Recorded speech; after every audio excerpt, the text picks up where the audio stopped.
ราชการบำนาญบำนาญตัวออกไปกินเลี้ยงเพื่อให้ชวนมูเพิ่นผู้พันคดีเลยว่าก็มีสภาเหล่านายทหารที่พ้นเกษียณเหตุพระป่าสิมาถวายวันที่6 เมษายนอันนี้จะเข้ากับจากกันไหวยังไม่ได้ประชุมดอกเอาว่าเกินกันไหวให้เจ้าคุ้มพี่น้องเฮานี่ล่ะให้มันจักวันนั้นวันนี้นะได้บอกสมณีก็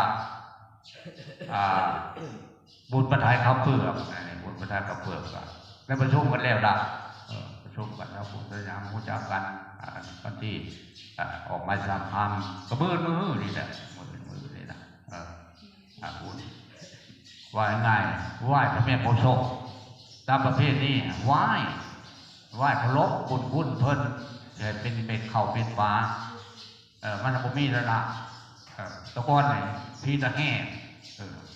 เอาข่าวให้พี่ตะแห่บ่ลืมเจ้าที่เจ้าทาง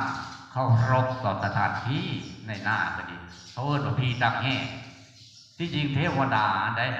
ตำนานนั้นมีอยู่ตำนานนั้นเป็นนางยักษ์ตายไปด้วยพระพุทธเจ้าไปพออยู่ในหันพออยู่ในเจน่า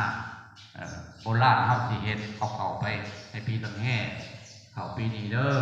เป็นโจมอยู่หันเห็นบ่ได้ข่าวลายไปละคนโอ้ยเข้าปีนี้รีบพี่ตะแห่เขาบ่เต็มละคนกระโจมบอกนะมิแต่เขารีบเขาเอาเขารีบไปให้เพิ่นเอาเขารีบไปให้เพิ่นเข้าคนรีบเอาให้เด้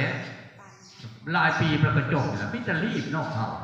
ยกมาเพิ่นได้แต่เขารีบละคนเขาเพิ่นเสียดายขี้เหนียวหินนี่มิจะเอาเขารีบไล่ไปแก้ผีเอาเป็นเม็ดเนี่ยจักกรรมมาให้เพิ่นหัน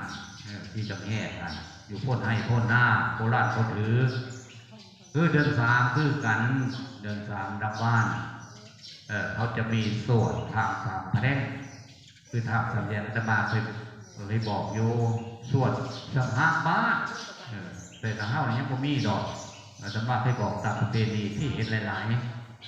ยบ้านสัมภาบ้านสัมภาระสัพพะสัพพะโสปีนี้ไหน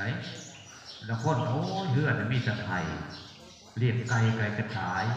เรียกควายกันตายพระภูมิอาจจะดีเขาจะแก้เฮ็ดเอาดินในเฮือน